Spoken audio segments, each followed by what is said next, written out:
Hello, and welcome to Interdependent Study, our podcast where we engage in the learning and unlearning work for collective liberation. I'm Aaron. That's some really great theme music. Isn't it though? It's so good, isn't it? We should call up the composer and congratulate him. All right, that wasn't a time for you to pat yourself on the back, but Go ahead and pat yourself on the back. I will. I'm Damien, by the way. You all know that. Hello, Damien. Thank you all so much for joining us today. Each week, we'll bring something new to the table and discuss our thoughts and feelings about it through the lenses of who we are and where we can go for a more just society. We want Interdependent Study to be a space where we're always learning with one another. And Damien, you were up this week. What are you bringing to the table today? Yes, I have brought our June book to the table for us to talk about today because it is the month of June. And Indeed. Also, we are recording this on Father's Day. So happy Father's Day to you, Aaron. Happy Father's Day to all the dads out there. The book we read is called Reconsidering Reparations, Why Climate Justice and Constructive Politics Are Needed in the Wake of Slavery and Colonialism.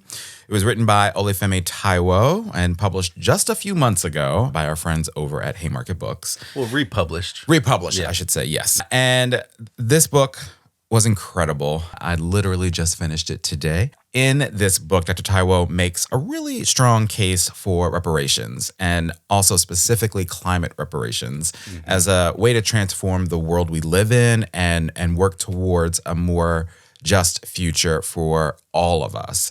And he offers some really incredible insight and analysis around the history and the impact of colonialism and capitalism and the transatlantic slave trade and the climate crisis on our globe in creating what he refers to as the global racial empire and how that empire has affected almost every aspect of our world, particularly the ways in which the world has provided advantages and disadvantages to people and societies and countries across the globe. And so in this book, Dr. Táíwò argues that reparations are a strong solution for climate and racial justice at the global scale. So this book is comprised of 6 chapters, as well as an introduction and a prologue. And we're actually going to do something we haven't done in a while. We're going to split this book and our discussion of it up. So today we're going to talk about the first half of the book, and then we'll talk about the second half in our next episode. So get excited for that, folks. That was a good moment for your sound effect there. This one? There it is. Woo, 2 episodes. I love it. So the first 3 main chapters of the book include the introduction, which lays out the groundwork for much of the content of this book. Then chapter 2 is called Reconsidering World History, and in it, Olúfẹ Táíwò describes the global scale of the constructive view of reparations, particularly in response to the fact that the world we live in was built out of the impacts of transatlantic slavery and colonialism. And then chapter 3 is called The Constructive View, which outlines why a world-making view of justice that includes a constructive view and approach to reparations is really necessary in order to respond to the injustices of our world. So I don't know about you, Aaron. I think there was so much incredible wisdom and insight and analysis in this book, and I've just been so excited to get to today to sit here and talk about it with you. So where do you want to start, my friend? Yeah, it's such a great book, and I'm excited that we do get to take 2 episodes to really get into it. Yes. I appreciate his ability to critique common lines of argument that get used for reparations projects and, these kind of common sense things that get thrown around that he unpacks. And he points out what works and what falls short. And he does this in the context of what's realistic and what's actually needed. So the critiques aren't grounded in this idea that reparations aren't feasible. It's grounded in the idea that, quote, injustice and oppression are global in scale. Why? Because transatlantic slavery and colonialism built the world we live in. And slavery and colonialism were unjust and oppressive. If we want reparations, we should be thinking more broadly about how to remake the world system. Yes. So his constructive view is grounded in the fact that reparations, in fact, need to not just repair a harm and pay people for labor that they were forced to give in order to build this country and the economic system and the global racial empire that he calls it. Right. But we need to remake the world because otherwise the harm would likely be repeated in some way. That money if we conceptualize reparations as a form of monetary payment, which is one of the common things that he argues with a little bit and says wrestles with, wrestles with and thinks about how it can be bigger than that. But in the current global system, that money would just eventually be funneled back to where it came from. Absolutely. And so remaking the world means that we're also addressing the ways that that people, Black people in particular, I think are continue to be harmed in the global racial empire of the day. And so remaking the world means that we're addressing and repairing harms and fixing the systems that created the harm to prevent it from happening again. Yeah, I think a lot of what you're drawing from there came from the introduction of this book, and particularly that quote, I think, opens the book, if I recall correctly, because I remember highlighting it, and it just got me excited right out the gate, and I love your thought around harm. Otherwise, the harm will be repeated in the same way over and over and over again, and that is absolutely what we've seen in our society and in our globe. Right. Like, if we don't intervene, this harm, it's just a cycle that has continued. Yes, and because we've seen these systems be forced to change, and they continue to operate in much the same way, just like a little bit different. They changed. It's the same piece of furniture. They just stripped off the paint, and now it's a different color paint. Absolutely. But it's the same. It's the same piece of furniture. It's the same torture device. Absolutely. Absolutely. I love that. So yeah, such great work there in that introduction to lay the groundwork, as I said, but also really, as you said, I love that. He really wrestles with all of the arguments for and against reparations. I'm going to jump ahead to chapter 2 because there's so much packed in this book in general, but especially in chapter 2. I thought he did an incredible job in this chapter exploring the impact of our collective history on the global world order and how the constructive view of reparations is a world-making project, which you mentioned. And he uses that term a lot in this book, and I just really love that term. But one of the things he highlights about the impact of the global world order in this chapter really stood out to me. He said, quote, "Understanding that our present world order is one that was built as a global racial empire helps us explain where advantage and disadvantage accumulates and for whom.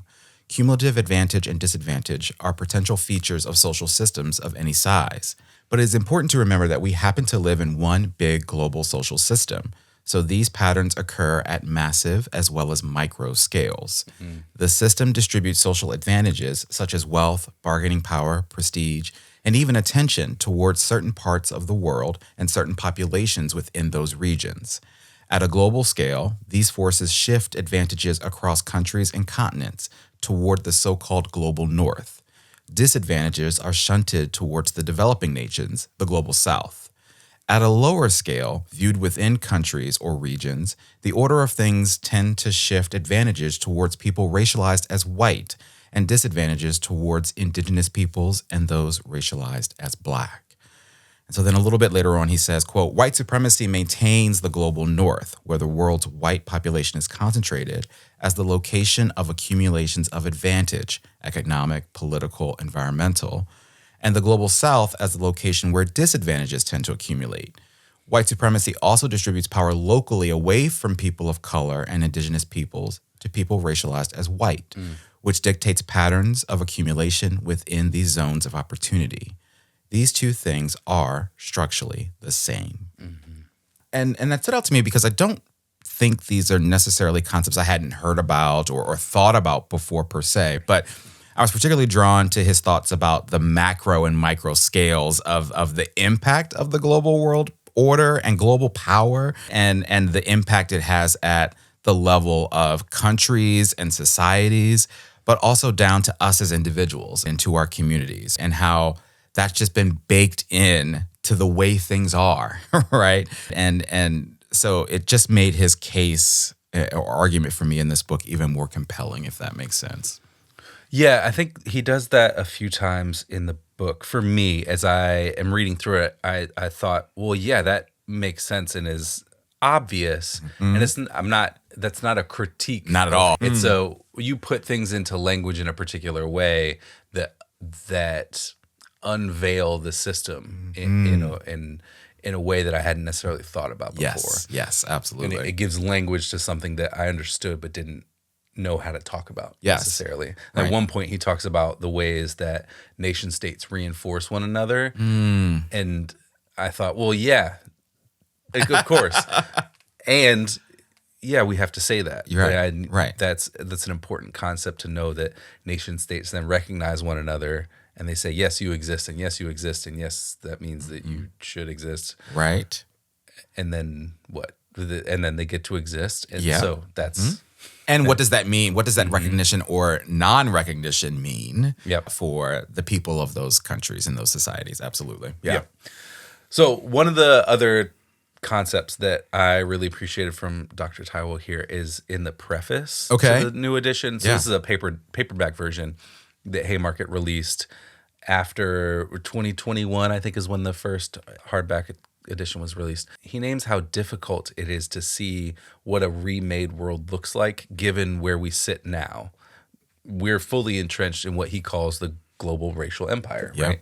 So he says, quote, to effectively contribute to the radical world building of constructive politics and to not succumb to despair when we don't see results in the near term, Reconsidering Reparations argues that we should embrace what I call the ancestor perspective, which recognizes the temporal scale of how these economic and political systems were built on a planetary scale. It took generations for European empires to go from middlemen in a global silver trade to being on top of the world.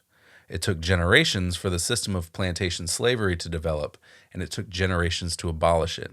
I think we should be thinking on that time scale with the constructive view in response to the climate crisis. Yes. So I appreciate this perspective because it helps us to reorient our thinking. Yeah.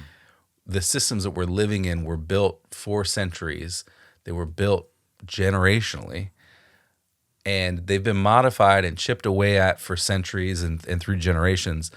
But they've found ways, as I mentioned earlier, to reform themselves rather than be fundamentally reimagined or fundamentally changed or abolished. Yeah, and so if we recognize that we're somewhere in the stage of the process of remaking the world, then we know that we probably won't see our efforts become realized in the same way that not everyone who worked for the end of enslavement saw it happen. Right. And so if we recognize that, we're in the middle of a generational process to find a better way for us to operate on the other side of what will likely be a very difficult time in the middle of many climate crises all happening at once, we recognize that our efforts aren't futile, they're just one step in the process. Absolutely. Yeah. And I always appreciate the brilliant scholars that we consume on this podcast that remind us of that remind us that this is time-consuming work. And as you point out here, it's generational work. And so we may not see the fruits of our labor and the dream realized, but that does not mean we're not going to stop fighting for it and fighting like hell for it. So yes, I love that. And particularly I love the connection to the climate crisis in that particular part of the book. I'm going to jump ahead again. I'm going to jump to chapter 3, which, as I mentioned, is called The Constructive View. I feel like it was the meat and potatoes of this book. As I said, I just finished it today, so I still have to reflect on the second half of this book a little bit. But I think his central argument is how the constructive view or approach to reparations is the way to a more just world. And so Dr. Táíwò says this about the constructive view of reparations, which I think actually builds on what both of us have been talking about. He says, quote, since the world order is made out of distributive processes, the constructive view is a view about distribution. Because of past and present facts about how advantages and disadvantages have been distributed, they continue to accumulate unevenly and unjustly across different parts of the world, which is visible both at scales as small as individual differences, for example, differences between white and black workers, and as large as different political regions of the globe, global north versus global south. The just world we are trying to build is a better distribution system by appropriating rights, advantages, and burdens in a better manner than the one we've inherited from the global racial empire. It is also a view that looks to justly distribute the benefits and burdens of that transitional process of rebuilding. The constructive view is not an approach to reparations that fits every instance of atrocity or crime. It is built specifically in response to transatlantic slavery and colonialism.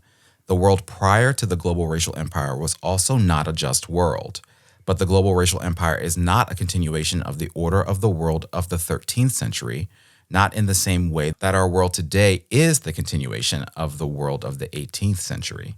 The global racial empire created new kinds of injustice and linked them into entirely new global systems. The constructive view of reparations I defend here calls for change of equal scope. And I really appreciate his analysis there and what's at the core of the constructive approach to reparations and what he believes it can accomplish for us as a collective people and for a world. I think particularly and especially when I think about that concept of distribution in response to the injustices in our world and the impact that those have had on people across the globe. Yeah, because he talks for a while about the ways that disadvantages and advantages are distributed, and he goes through a couple of stories and examples, that really highlight how that works, and you see how generationally those disadvantages add up and what they lead to. Absolutely. And so I think unpacking what those distributions are and reorienting ourselves to thinking about what the distributive process of these things are is really powerful way to rethink how the world could operate. Absolutely. So I'm going to jump back to chapter 2. There's a moment there where Dr. Táíwò is talking about the impact of trade on the slave trade. And so this is another instance where we see the ways that things impact one another and the distribution of things. Okay. So he says, quote, "The slave trade was particularly damaging when it featured the exchange of enslaved people for weapons of war, especially guns and horses, as it did both in the Americas and on the African continent. This kind of exchange incentivized cycles of violence, since being preyed upon by a better armed group encouraged those who had been raided to arm themselves for self-defense and or retaliatory violence. And a clear strategy for acquiring the arms was finding people to abduct and exchange for guns. By economist William Watley's estimate, a 1% increase in gunpowder set in motion a 5-year gun slave cycle that increased slave exports by an average of 50%. And the impact continued to grow over time. The social, interpersonal, and political effects of these cycles of radiating violence have lasted for centuries." Wow. So these are the kinds of systems that we have to recognize that we're in and then escape and then figure out what to do in the aftermath of them. Yes. The so-called market that was created here for people then, as Dr. Táíwò says, incentivized people to capture other people so they could get guns and other weapons to protect themselves from getting captured and sold into enslavement. And so this probably exacerbated some tensions between peoples that already existed because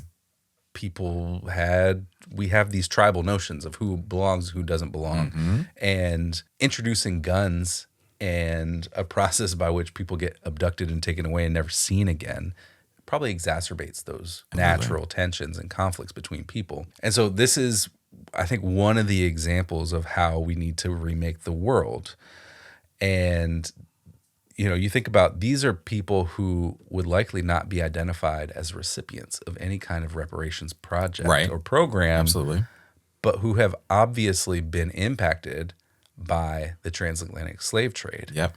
So in my view, a reparations project that doesn't consider that injury, that the cycle, the systems that were put in place by European empires is incomplete. Yeah.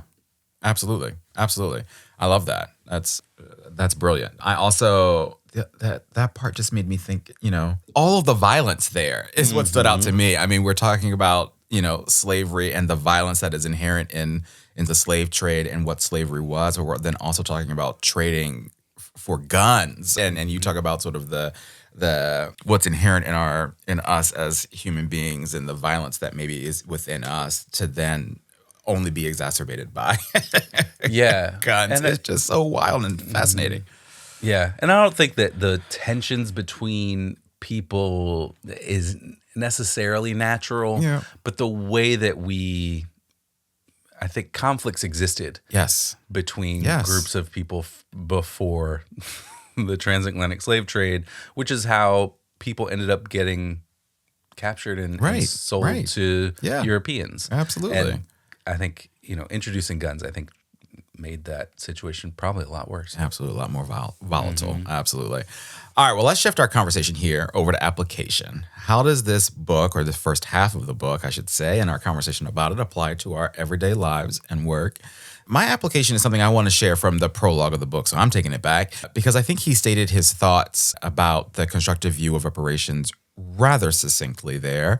He said, quote, "In my view, the project of responding to the impact of yesterday's injustices on the descendants of the enslaved and colonized requires a project of building a world that ameliorates rather than compounds those injustices. Constructive politics is not a metaphor. Ordinary people participating in reshaping the physical and political world around them is an actuality." And I think this stood out to me as I was thinking about what I wanted to share for application, because I think the collective we is realizing more and more that it is going to take all of us as ordinary people, as he calls us, working together to stand up to these injustices.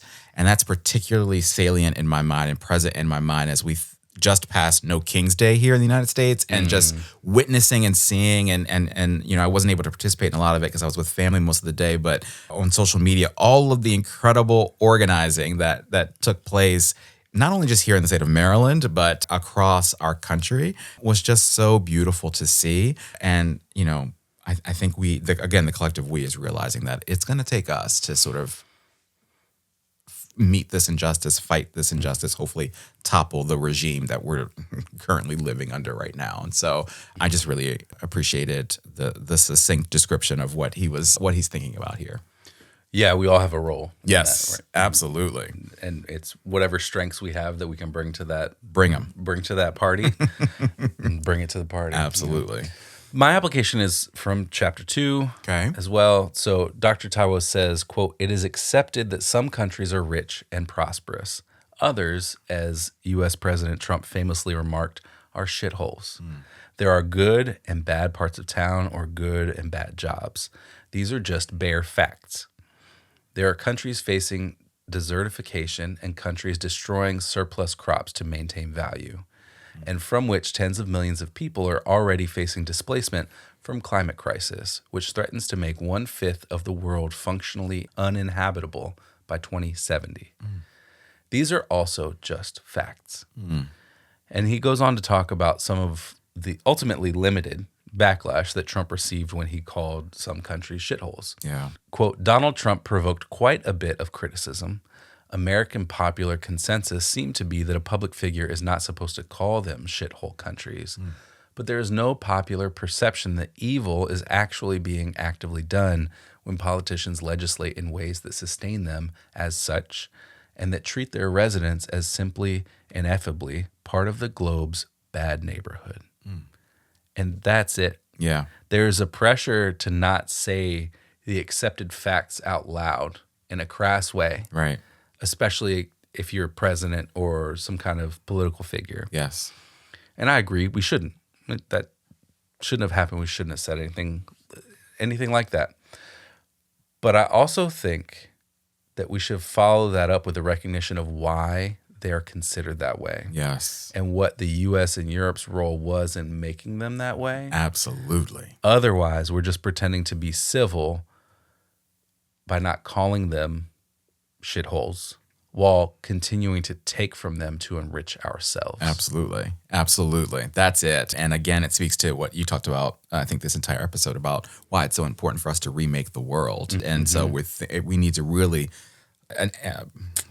look at what our role has been, our country's role has been, and Europe's role as well, and making them that way. And we've got to then work to change that. That's great stuff. I loved that part in chapter 2.